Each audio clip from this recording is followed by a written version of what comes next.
Willkommen zurück, Freunde, auf meinem YouTube-Kanal. Heute habe ich was ganz Besonderes, und zwar eine neue Feuerschale von der Firma Funkenflug. Und dies was ganz Besonderes, und zwar in Form eines Hexagons.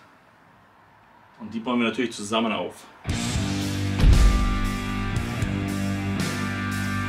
Okay, weil hier steht kein Cuttermesser und hier, dann schneide ich lieber hier.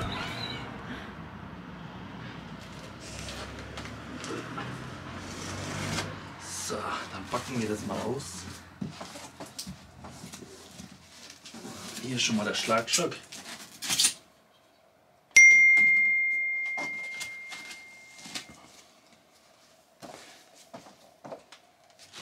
Und wie man sieht, ist hier ein Grillrost dabei, da könnt ihr natürlich auch eure Würstel grillen. Und seht mal, Freunde, was ganz cool dabei ist, schaut mal die geile Zange an. Und ein Cape, um es bei Regen, beim schlechten Wetter abzudecken, ist natürlich auch dabei. Richtig nice.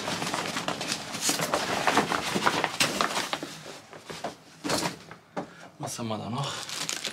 Da ist sogar ein Schraubenzieher dabei. Das ist halt Werkzeug.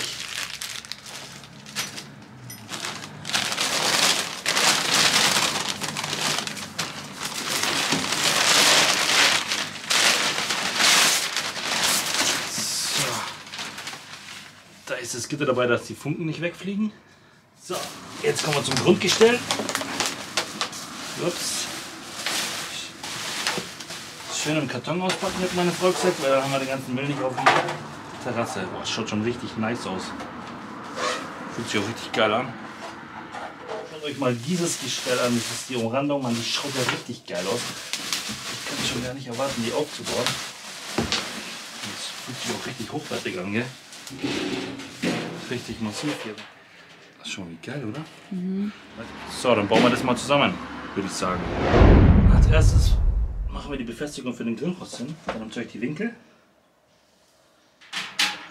Die Schraube durch. Dann ganz einfach eine Mutter. So, dann machen wir das hier schon mal ein bisschen. So, dann drehen wir das wieder auf. Und machen das richtig fest.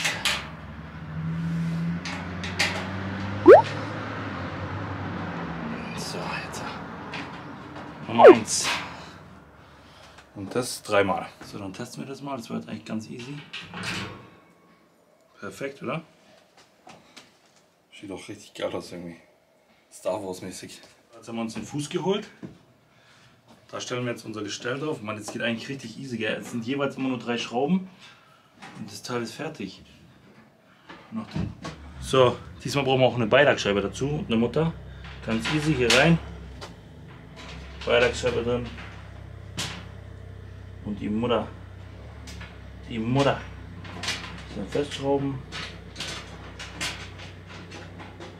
Und das mit allen 3 Seiten. Und zum Schluss dürfen wir natürlich den Deckel nicht vergessen. Ups. Und der hat einen coolen Haken dabei. Einfach hier durch. Mutter drauf. Fertig. Fertig, Freunde. Grillrost drauf. Deckel drauf. Wie lange hat das jetzt gedauert? Maximal 10 Minuten. Und das sieht richtig nice aus, oder? Falls ihr natürlich auch so mega nice findet wie ich, gerade für die kalten Tage jetzt, aber auch im Sommer ist natürlich ein Schätzchen. Ich verlinke euch das alles in der Videobeschreibung. So, und was ich richtig geil finde, er ist klein, handlich, schaut mega aus. Man kann die überall mit hinnehmen. Und ich würde sagen, wir sehen uns gleich, wenn wir ihn anmachen, also natürlich Feuer. Freunde, wie ihr seht, ich bin mega zufrieden. Das ist einfach richtig geil, also das ist echt Hammer.